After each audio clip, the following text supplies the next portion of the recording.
Yes, sir.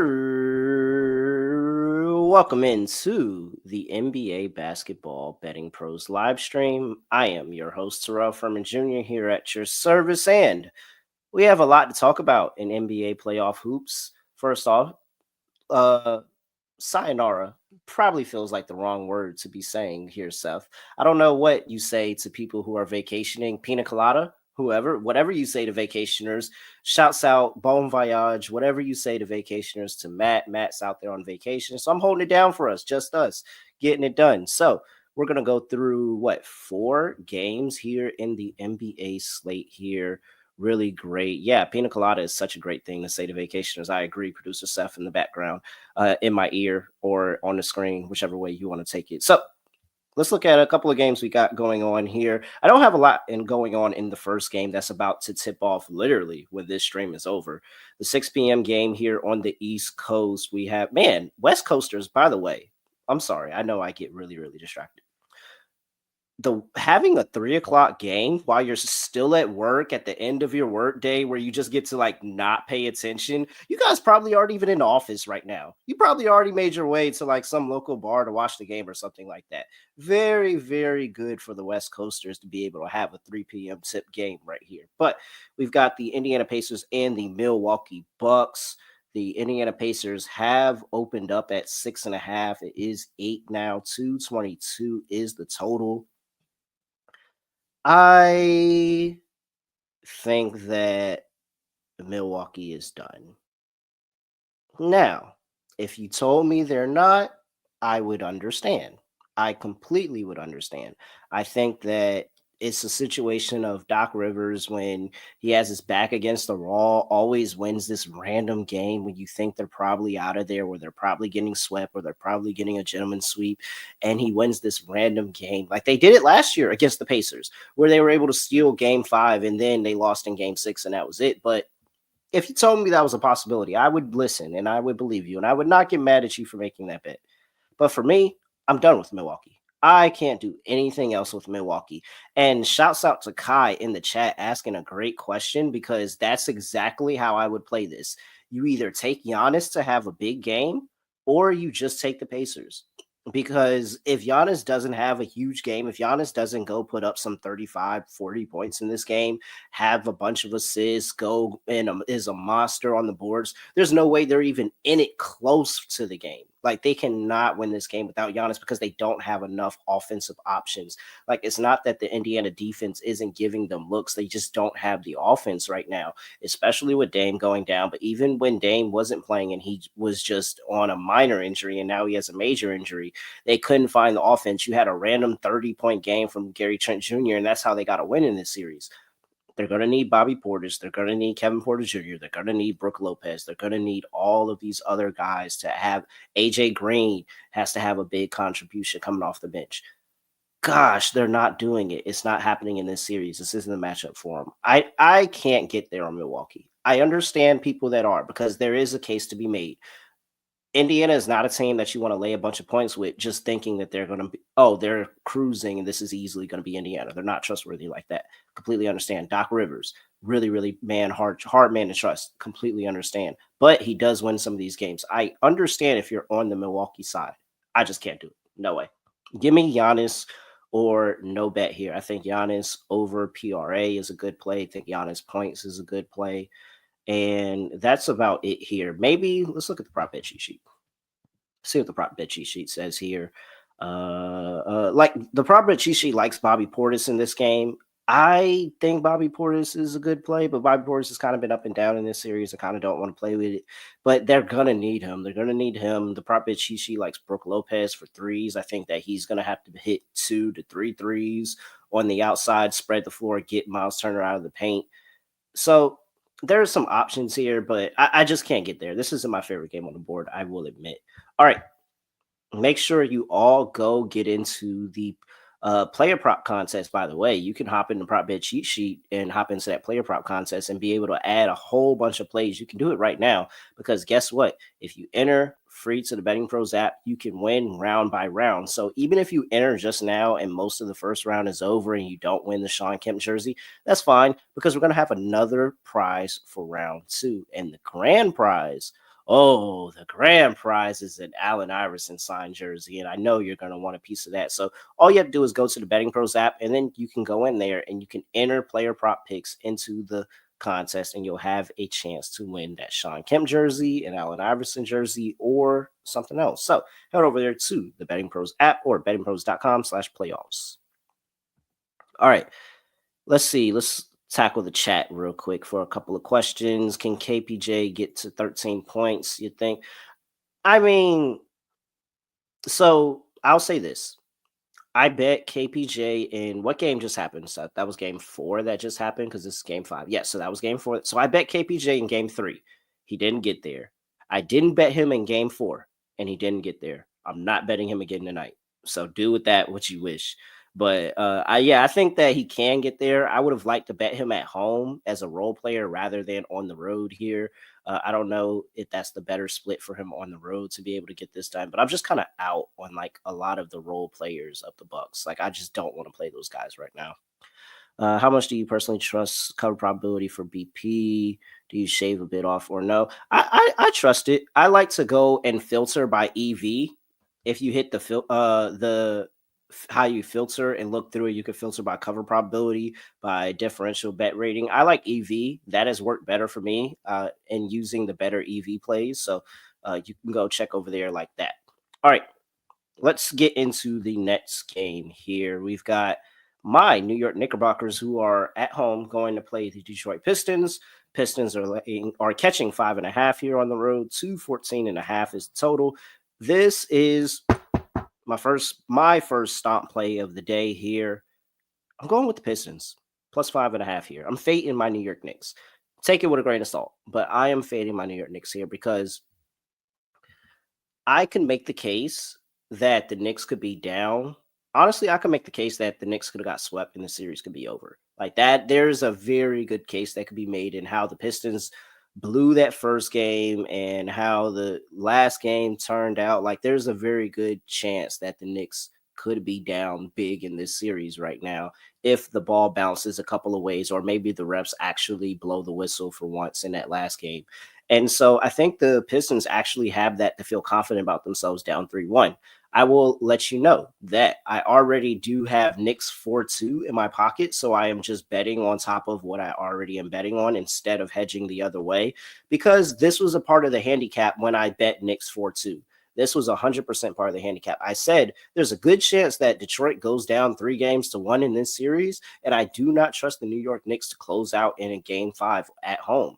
They weren't able to do it last year against the Philadelphia 76ers. They haven't given me anything in the series, honestly, that makes me feel like that they look 100% confident to do it right now. In that last game that they won, at the end of the game, they didn't look good over the course of the entire game. Now, I understand it was an ugly game. There was a whole bunch of fouls that weren't called, and the refs were just letting everything go. But I just think that this is too many points for a Detroit team that's just going out there and playing with house money. They've been playing with house money the entire season and honestly the entire playoff run. When they thought that they were going to win game 1 on the road, they were playing with house money and they just ended up blowing that at the end. I think there's a very good chance that Detroit can find themselves in this game at the end of the game here. And I think that they're going to be able to score. I think Detroit could actually win this game outright. So I'm taking the 5.5. I'm sprinkling on the money line because I always sprinkle on money line dogs. But I really do think that there's a good chance that Detroit shocks everybody and goes ahead and gets a win outright here. I like Cade Cunningham. I think that this could be the Malik Beasley game. He actually, for some reason, gets up a little bit better on the road than he has at home recently. So this would go along with him not being as good at home and then playing up and playing well on the road in a hostile environment. And plus, Madison Square Garden is such a cheat code for away teams because it's literally their biggest dream to go into Madison Square Garden and have this amazing game and beat the New York Knicks. Like it's everybody's dream to beat the New York Knicks in Madison Square Garden. I have no idea why, but with that being said, love Detroit plus 5.5. And with that, I love the over in the game. And I like the over because I think that we're going to see close to 30 foul shots on both sides. They made no calls no calls in that game before this. I mean, from the beginning of the game, they were missing calls, missing calls. Dern was hanging off of Cat's back one possession, and there was no call. And so I think that here we're going to see maybe the game be disrupted with a lot of fouls here or there, but I think they're going to get to the line. They're going to be able to convert there. I think that's the reason why I like Cade Cunningham points today over 26 and a half. It's because I think Cade Cunningham's going to find himself at the line about 10 times here as the rep Mark Davis, who is the crew chief actually for this game, Mark Davis. And he is going to want to get some order back going into this game and saying, hey, no, you're not getting what you got last game in game 4 in Detroit. This is New York. This is game 5. I'm running things and we're going to make sure we're calling fouls. And so I think that we're going to see a lot of players get to the line today, and that's going to be a lot of free, easy points and stopping the clock as well and being able to add to that total. So 214 is low. If you look at the ref report, and who's reffing the game today. Actually, you have Mark Davis, who is the lead crew chief. He is 26-35-1 against the spread to the home team. So he is a very good road umpire as the crew chief here. He is also 34-28 to the over with a total of 228 points. And then you also have Tyler Ford on the staff as well. Also very good to the road team, 26-38-1. 39-26 with 232 as the expected total points in his games, or the total points in his game. So you got two really good road reps, two really good over reps that are leading the charge here tonight. I like the Pistons plus the points. I like the over in the game. Hopefully we can get a sweep in the next game there. All right. Let's hit the chat real quick. What's the any potential player prop pick to throw in the Pistons game? Yeah, Cade. Yeah. Oh well, I already look at me. Look at me, Seth. I'm answering questions before even reading the chat, baby. I got this handle. Matt may not need to come back. I've got it. I'm answering questions before I'm even getting to the chat. So looking forward to that there. All right. So with that, let's first talk to you about Fast Break Bets. You can go listen to me every single weekday. I am dropping basketball plays. The NBA is the only basketball in town now, but who is that on the horizon? Oh, the WNBA, is that you? Oh, I missed you so. I can't wait for the W. So we'll have WNBA plays going 5 days a week as well. Coming up here in 2 weeks, actually. It's coming there's preseason games on Friday. So getting very, very close to the WNBA. And then next thing you know, college basketball is going to be rolling and the NBA is going to be getting into a new season. So basketball never stops here. Come listen in, tune in, hang out with me over there at Fast Break Bets.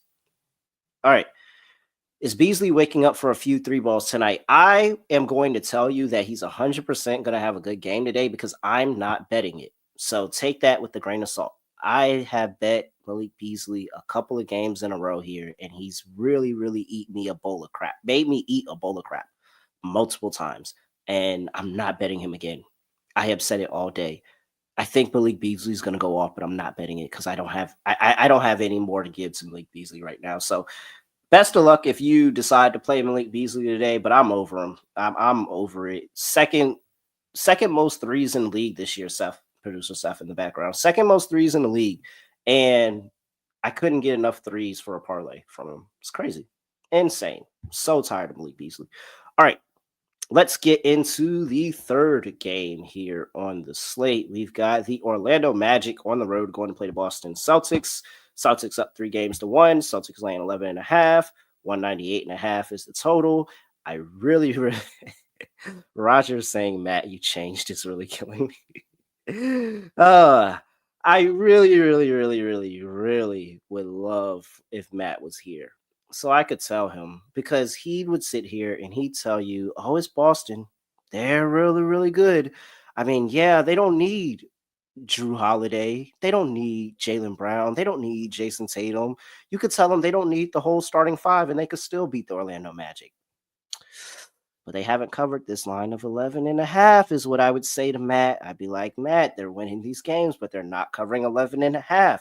Orlando has covered 11.5 in the last 3 games. The only game they didn't cover was that first game where Orlando actually had a lead at half, believe it or not. And then they just got blitzed.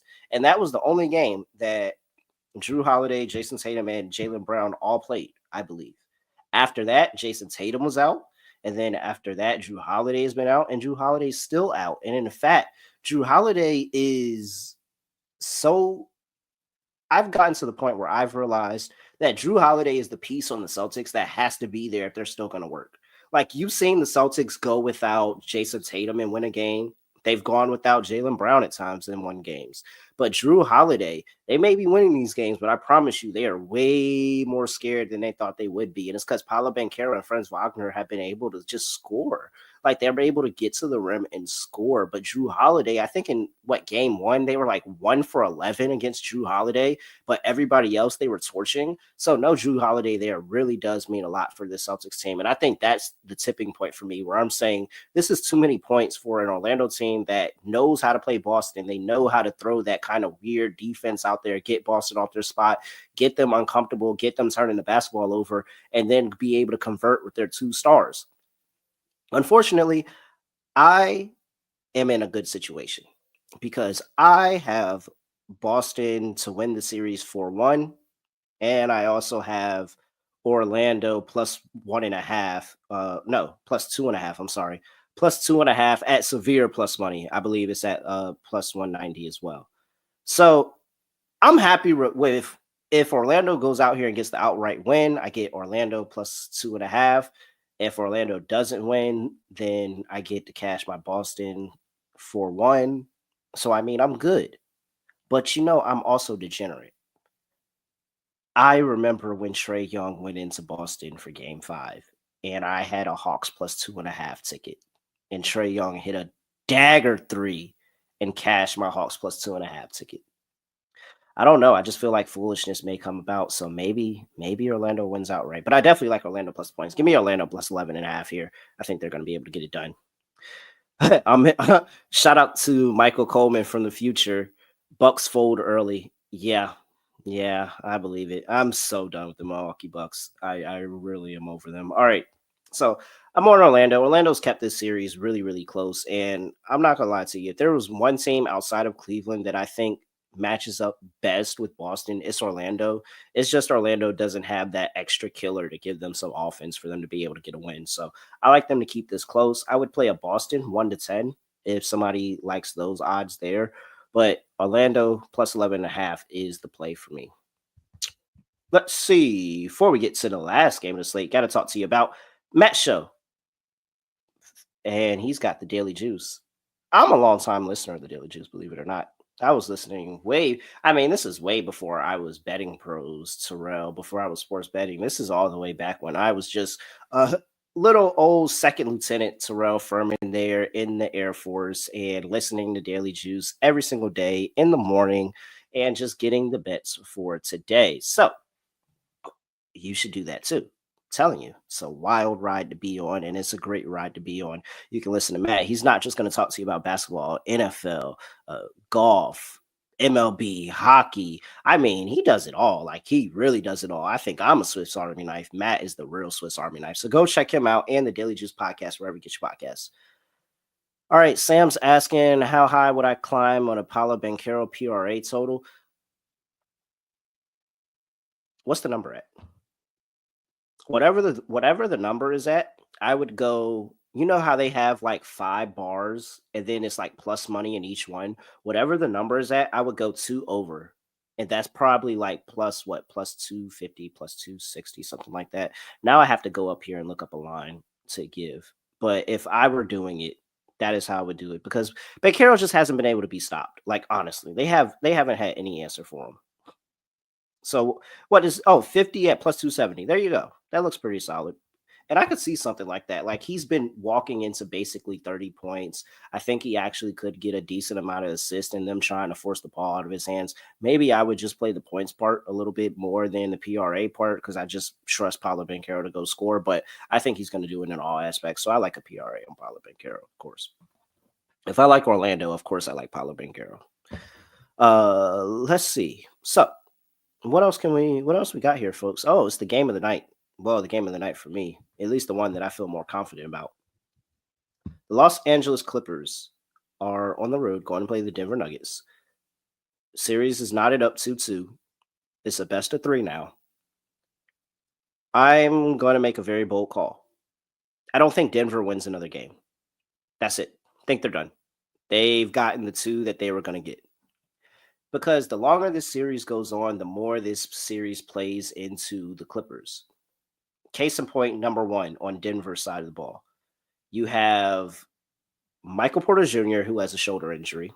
You have, who is it? Russ has a foot injury. Jokic has been talking about his back hurting all year.